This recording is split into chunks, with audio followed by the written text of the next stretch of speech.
मेरे अंदर छुपा हुआ तूफान सर उठा रहा था। मैंने उसे कहा, चलो आज अंदर कमरे में बैठ के पढ़ते हैं, क्योंकि मैं इसे आम तौर पर बरामदे में बिठाकर पढ़ाती थी। फिर कमरे में जाकर मैंने दरवाज़ा बंद कर लिया। वो तो वैसा ही नौजवान लड़का था और मैं अपनी ज़रूरतों के हाथों बेबस। फिर मैंने सारी हदें क्रॉस कर दी। एक तूफान था जो आकर गुजर गया। दोस्तों, मैं अपने घर की वाहिद कफील थी। जब से होश संभाला, सारी जिंदगी अपने घर वालों के लिए वफा की। एमए का इम्तिहान पास किया तो स्कूल टीचर बनने की कोशिश शुरू कर दी। हमारा कुनबा 5 अफराद पर मुश्तमिल था। बहुत दौड़ धूप के बाद मुझे एक स्कूल में नौकरी मिल गई। स्कूल हमारे घर से काफी दूर था। मुझे सुबह काफी दूर चलकर मेन रोड तक जाना पड़ता और फिर वहां से मैं वैन में बैठकर स्कूल जाती। मुलाजमत शुरू हुई तो घर के हालात भी बेहतर होने लगे। मैं 2 छोटी बहनों की जिम्मेदारी उठाए हुए थी जो मेरे ही सहारा थीं। जब मैं घर से बाहर निकली तो लोगों का असल चेहरा भी सामने आता गया। कभी मुझे बस पकड़नी पड़ती है स्कूल जाने के लिए और कभी वैन। एक दिन बस में कोई ना कोई खराब आदमी बदतमीजी करके चला जाता था। जहां कुछ मुश्किलात थीं, कुछ आसानियां भी। मेरी बहुत सारी लोगों से वाकफियत हो गई और बहुत से काम फोन कॉल पर करवा लेती। 5 साल मुझे नौकरी करते गुजर गए। अब माँ ने काफी पैसे जमा कर लिए थे।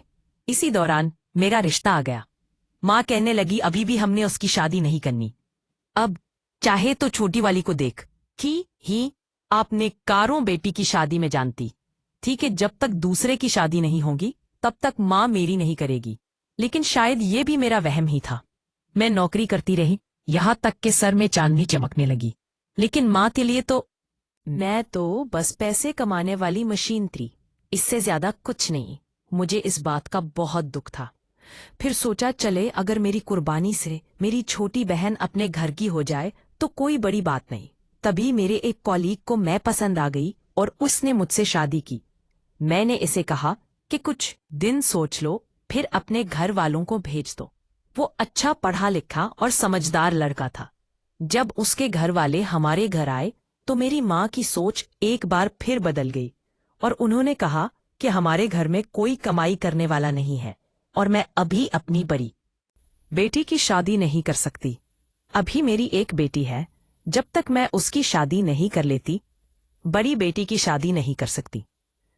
अहमद की अम्मी ने जब मेरी छोटी बहन को देखा तो उनकी नीयत भी बदल गई, क्योंकि वो मुझसे ज्यादा खूबसूरत और जवान थी, जबकि मेरी उम्र उस वक्त 35 साल हो चुकी थी। जब अहमद को ये बात मालूम हुई तो वो खुद अपनी अम्मी के साथ हमारे घर आ गया। जब उसने मेरी छोटी बहन को देखा तो उसे पसंद कर लिया। मैं हैरान थी कि लोग कितने दोगले होते हैं। वही शख्स जो कुछ दिन पहले मुझसे मोहब्बत का दावेदार था, मेरी छोटी बहन की खूबसूरती देख कर मैं उस पर फिदा हो गया। मैंने फिर से खामोशी इख्तियार कर ली। शायद मेरी किस्मत में यही लिखा था। फिर अम्मी ने मेरे जमा किए हुए पैसों से अपनी दूसरी बेटी की भी शादी कर दी। अब घर में हम 3 ही बच्चे रह गए। अब्बू तो पहले ही बीमार रहते थे और घर में उनकी कोई हैसियत नहीं थी, क्योंकि वो सिर्फ नाम के अब्बू थे। उन्होंने अपनी जिंदगी में कभी काम नहीं किया। मेरे 2 मामू थे जो हमारा खर्च उठाते रहे, लेकिन जब उनकी शादियां हो गईं तो उन्होंने भी हमारा साथ छोड़ दिया। खैर, बहनों की शादियां हो गईं। मैं एक बार फिर उम्मीद लगाए बैठ गया था। सोच रहा था, क्योंकि वो ईमान था कि सेना इस बार अम्मा मेरा रिश्ता तय कर देगी। लेकिन ऐसा कुछ नहीं हुआ। मेरे लिए कई रिश्ते आए, मगर अम्मा किसी न किसी बहाने से इन रिश्तों में खामियां निकालकर इनकार कर देती थी। यूं मैं 40 साल का हो गया। अब उम्मीदें भी खत्म होती जा रही थी। अम्मा को सिर्फ ये डर था कि अगर मेरी शादी हो गई तो उनका खर्चा कौन उठाएगा। अपनी खुद गर्जी के लिए उन्होंने मुझे कुर्बानी बना दिया। वक्त गुजरता गया और फिर एक के बाद एक, पहले अब्बू और फिर अम्मा इस दुनिया से चले गए, रुखसत हो गए। उनके जाने का मुझे बहुत दुख था, लेकिन उससे ज्यादा दुख इस बात के मेरी जवानी यूं ही बर्बाद हो गई। आज भी याद है जब मैं 18 साल की थी, कितनी खूबसूरत थी कि मुझे अपने कॉलेज में खूबसूरती का अवार्ड भी मिला था। माँ की दुनिया से जाने के बाद जिंदगी जैसे ठहर गई थी। सुबह ये कॉल आती, वापस आकर खाना खाती और सो जाती। उन्हीं दिनों हमारे साथ वाले घर में नई फैमिली शिफ्ट हुई। कुछ दिनों बाद जब थोड़ी बहुत वाकिफियत हुई तो पता चला कि ये सज्जाद साहब हैं। उनकी बेबी चौथी हो चुकी थी और एक माँ और 2 साल के बेटा। सुबह जब वो घर से निकलते तो वो भी अपने काम पर निकल जाता था। तकरीबन रोजाना उनसे सलाम दुआ हो जाती। जब उन्हें पता चला कि मैं इस कॉलेज में पढ़ाती हूं तो बोले, मेरी बीवी फौत हो चुकी है और मेरा बेटा बहुत उदास रहता है, मैं भी पूछ के आप इसकी पढ़ाई में उसकी मदद करें। मैं सोच रही थी कि क्या जवाब दूं। तब वो बोले, हाँ, पैसों की फिक्र मत कीजिएगा, जो भी फीस कहेंगे हम अदा कर देंगे, आप प्लीज मेरे बेटे को थोड़ा वक्त दे दिया करें। मैंने कहा, ठीक है, तुम शाम को 5,000 उसे मेरे पास भेज दिया करो। अगले दिन उन्होंने अपना बेटा मेरे पास भेज दिया। जब मैंने उसे देखा तो हैरान रह गई। उसका गोरा रंग और लंबा कद था, लेकिन शक्ल में थाई था। बहुत मासूम था। मैंने प्यार से इसे अपने पास बिठाया और बातें करने लगी। पहले दिन ही वो मुझ से बहुत मायूस हो गया था। इसकी उम्र बहुत कम थी, लेकिन जिस्मानी तौर पर वो एक खूबसूरत नौजवान था। अब मैं उसकी पढ़ाई पर तवज्जो देना शुरू कर दी। जैसे जैसे वक्त गुजरता गया वो मेरे बहुत करीब होता गया। मैंने सारी जिंदगी दिल पर पत्थर रखकर गुजारी थी। जैसे जैसे दिन गुजरते गए दिल में कुछ ऐसा था, कई ख्यालात आते रहे, लेकिन मैं हर बड़े ख्याल को झटक देती और उसे एक बच्चे की तरह समझकर ट्रीट करती। एक दिन जब वो घर आया तो उसने लाती शर्ट पहनी हुई थी और खूब तैयार होकर आया था। मैंने कहा, आज कहाँ इतनी तैयारी है? वो बोला, तैयारी नहीं, आज पापा के साथ एक फंक्शन पर गया था, अभी वापस आया हूँ। वैसे आज मेरा छुट्टी का मूड था। पापा बोले, नहीं, छुट्टी नहीं करनी, मैडम नाराज होगी, चलो जल्दी आना ही पड़ा।